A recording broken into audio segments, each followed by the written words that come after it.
Today is day 9 of Vlogtober, and I'm going to show you all the things I use to make my paintings. Where to begin? Let's start in the order of how I use my art supplies. This milk crate is the last thing I use, so we're going to put it aside for now. The first thing I need is a piece of wood. Painting on wood is way better than canvas. Sometimes I'll get a piece of wood like this, and then I'll just cut it to whatever size I want. Here's a painting in progress on the same type of wood. So when I'm done, I can just put eye hooks in here, put a little hanging wire, and you're good to go. The other type of wood I use is thin wood like this. Sometimes it's maple, sometimes it's pine. So I'll get one of these, then I'll get some boards like this, and I'll cut them to size and make stretcher bars. So I mount the bars on the wood panel, do that on all 4 sides. Let me show you what a finished wood panel looks like. This is the side view. This is some weird, I don't know what I'm doing, this isn't like anything I've done before, but this is what a finished wood panel looks like. Looks like I was also testing out some markers on the back of here. Anyway, you get the idea. So wood is the first step. Next is paint. I have a lot of paint. I strictly use Behr paint from Home Depot. This paint is amazing. You can get one of these little jars for $3. They'll mix any shade of color you want.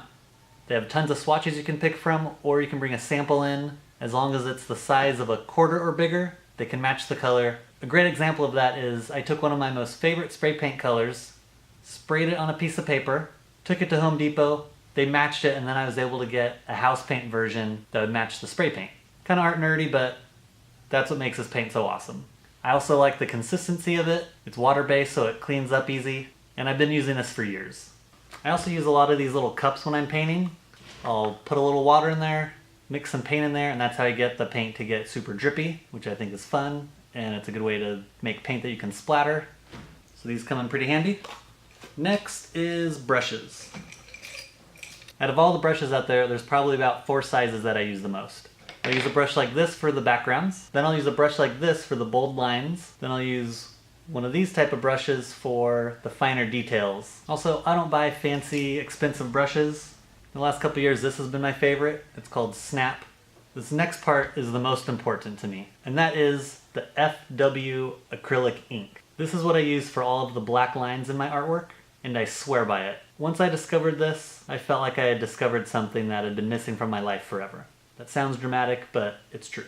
I also use a lot of Mod Podge. Why do I use glue for my paintings? I'll tell you. Every once in a while, I'll come across a paint color, like one of these, and there's something in this that just does not play well with the ink. And when I do a brush stroke over the paint, the ink just evaporates. Just disappears into thin air, which is really weird, but it happens. So I discovered if I put a layer of glue over the paint and then do the ink, it works out just fine. And sometimes I'll put glue over the ink because of the next step I'm about to show you. So the final part of making my artwork is the epoxy resin coating.